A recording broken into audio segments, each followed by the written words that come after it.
I'm sorry for the delay in this video being posted. We usually do a pretty good job of filming ahead, and we did as always, but we had some technical difficulties, so we're sorry for the delay. So today we're continuing, as we will be throughout this week, and hearing from what's called the Bread of Life discourse in John chapter 6. And we're picking up in verse 16. Jesus has fed the 5,000, and people are all worked up, and they want to take Jesus by force and make him king, it says in verse 15. And Jesus withdraws to the mountain by himself. And when evening came, the disciples go down to the sea. They get in the boat, and it's dark, and Jesus wasn't with them, and the sea's rough, and there's strong wind. If you've seen the most recent episode of season 3 of The Chosen, they actually portray this feeding of the 5,000 and the storm on the sea. And then Jesus comes walking to them on the water. This is the 5th miraculous sign that John records in his gospel. And our verse for the day is verse 20. But he said to them, "It is I," or in Greek, "It is I am. Do not be afraid." And one of the basic things we learn from this story is not just that, well, Jesus is able to do things in the realm of the physical world that we can't fully comprehend, but the more important point to me is the fact that Jesus' presence dispels fear.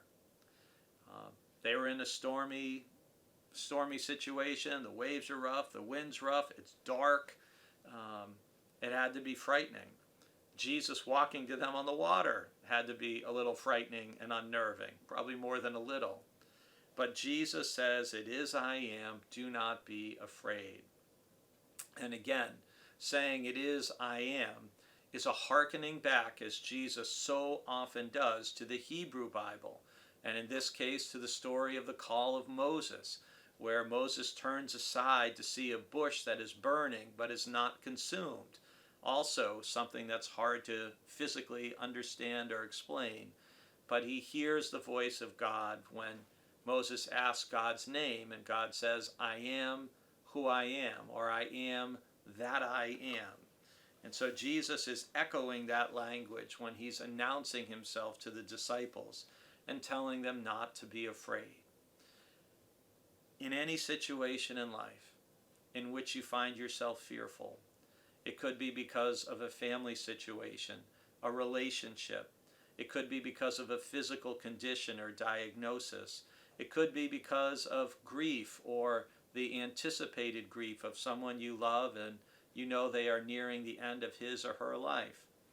In all these situations, the presence of Jesus helps to dispel our fear. And so whenever you find yourself feeling afraid, make sure you call out to Jesus and invite him to be part of whatever is going on. Because even if you're in the midst of a storm, if Jesus is in your boat with you, there's nothing to be afraid of.